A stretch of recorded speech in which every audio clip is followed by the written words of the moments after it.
स्मार्टफोनच्या दुनियेत क्रांती आता आपल्या शहरात. पलुसकरांच्या सेवेत सज्ज विवो एक्सक्लुझिव्ह स्टोअर.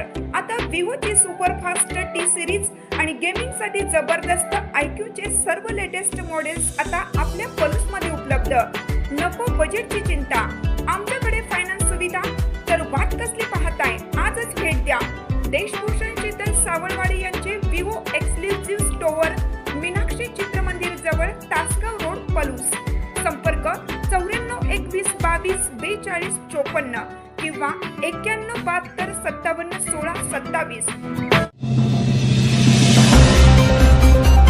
1 मेला लग्न करा आणि महाराष्ट्राचे मोठे नेते व्हा, आमदार जयंत पाटील असे म्हणत ऋषिकेश लाड यांना घातली गमतीशीर अट. कासेगाव तालुका वाळवा येथे जिल्हा परिषद व पंचायत समिती सदस्यांच्या नागरी सत्कार सोहळ्यात आमदार जयंत पाटील आणि आमदार विश्वजित कदम यांनी आपल्या खुमासदार शैलीत फटकेबाजी करत उपस्थितांमध्ये हास्याचे कारंजे उडवले. नूतन जिल्हा परिषद उपाध्यक्ष ऋषिकेश लाड यांचा नुकताच साखरपुडा पार पडला असून 1 मे रोजी त्यांचा विवाह संपन्न होणार आहे. या सोहळ्यात आमदार विश्वजित कदम यांनी आपले भाचे ऋषिकेश महेंद्र लाड यांच्या विवाहाचा आवर्जून उल्लेख करत सर्व उपस्थितांना लग्नाचे जाहीर निमंत्रण दिले. ऋषिकेश लाड यांच्या तरुण वयाचा संदर्भ देत आता त्यांना लवकरच लग्नाची पत्रिका मिळेल असे सांगून कदम यांनी लाड यांच्या आगामी वैवाहिक जीवनासाठी मनापासून शुभेच्छा दिल्या. इथून आम्ही सगळी एकत्रित या ठिकाणी आलो. आदरणीय नाईक साहेब जिल्हा परिषदचे अध्यक्ष होते 11 वर्ष. पृथ्वीराज तू आता तरुण आहे, 22 वर्षाचा आहे. अशी अनेक तरुण मंडळी इथे आहेत. आमचा ऋषिकेश लाड आता आम्ही त्याला उपाध्यक्ष या ठिकाणी आम्ही केलेलं आहे. तोही तरुण आहे. त्याचं आता येणाऱ्या 1 मेला लग्न आहे. सगळ्यांना पत्रिका मिळेल, या तुम्ही सगळ्यांनी. तुझे लेका लग्न आता होईल. यावेळी आमदार जयंत पाटील यांनीही ऋषिकेश लाड यांची चांगलीच फिरकी घेतली. 1 मे हा महाराष्ट्र दिन आणि कामगार दिन अशा दोन्ही रूपाने ओळखला जातो. त्यामुळे ऋषिकेशने महाराष्ट्र दिनी लग्न करून महाराष्ट्राचा मोठा नेता व्हावं असा सल्ला त्यांनी दिला. जर त्यांनी कामगार दिनाचा उल्लेख केला असता तर ते कामगारच राहिले असते अशी टिप्पणी पाटील यांनी करताच सभेत मोठा हशा पिकला. जयंत पाटील यांनी एक गमतीशीर अटही घातली की साखरपुडा झाल्यापासून लग्नापर्यंत ऋषिकेश यांचा फोन सतत एंगेज असायला हवा, कारण आता त्यांचे अधिकृतपणे एंगेजमेंट झाली आहे. हा फोन फक्त विटा शहरातच फिरायला हवा आणि या काळात येणाऱ्या फोन बिलाची तपासणी मी स्वतः करणार आहे असे म्हणत कार्यकर्त्यांमध्ये हसून हसून दानादन उडाली. ऋषिकेश लाड यांचं कालच साखरपुडा झालेला आहे. इंग्रजीमध्ये याला एंगेजमेंट म्हणतात.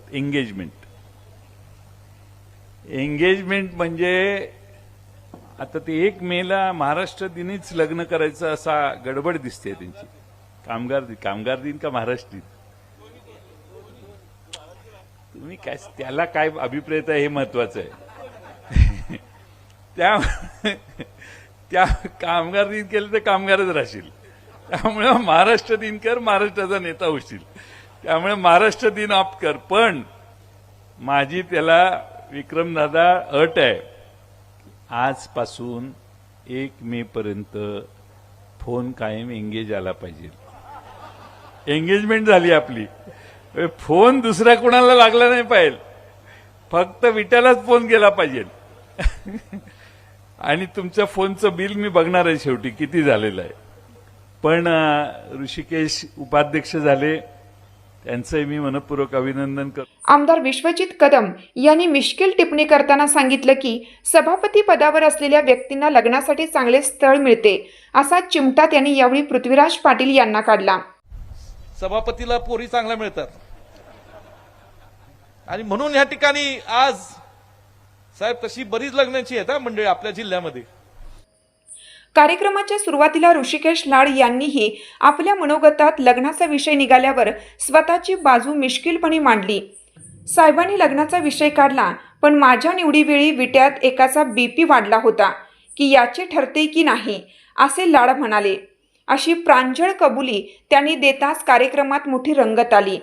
या सोहळ्यास खासदार विशाल पाटील, राष्ट्रवादी जिल्हाध्यक्ष देवराज पाटील, काँग्रेस जिल्हाध्यक्ष विक्रम सावंत, माजी मंत्री शिवाजीराव नाईक, मानसिंगराव नाईक यांच्यासह जिल्हा परिषद व पंचायत समितीचे नूतन पदाधिकारी मोठ्या संख्येने उपस्थित होते. एक उल्लेख मगाशी साहेबांनी केला माझ्या लग्नाचा. तुमच्या सभापती निवडीवर माझं असं प्रश्नचिन्ह पडलेलं, तिकडे विट्यात एकाचा बीपी वाढलेला की ह्याचं काय ठरते का नाही, हा आपला नुसता फिरवतोय नुसतं सगळीकडं. त्यामुळे साहेब लवकर तारखा डिक्लेअर झाल्या, नाहीतर माझं खरोखर भगवी कापड घालूनच फिरावं लागलं असतं मला. आणि आमंत्रण देताय ना आत्ताच दादा, आमंत्रण आत्ताच द्या. छान.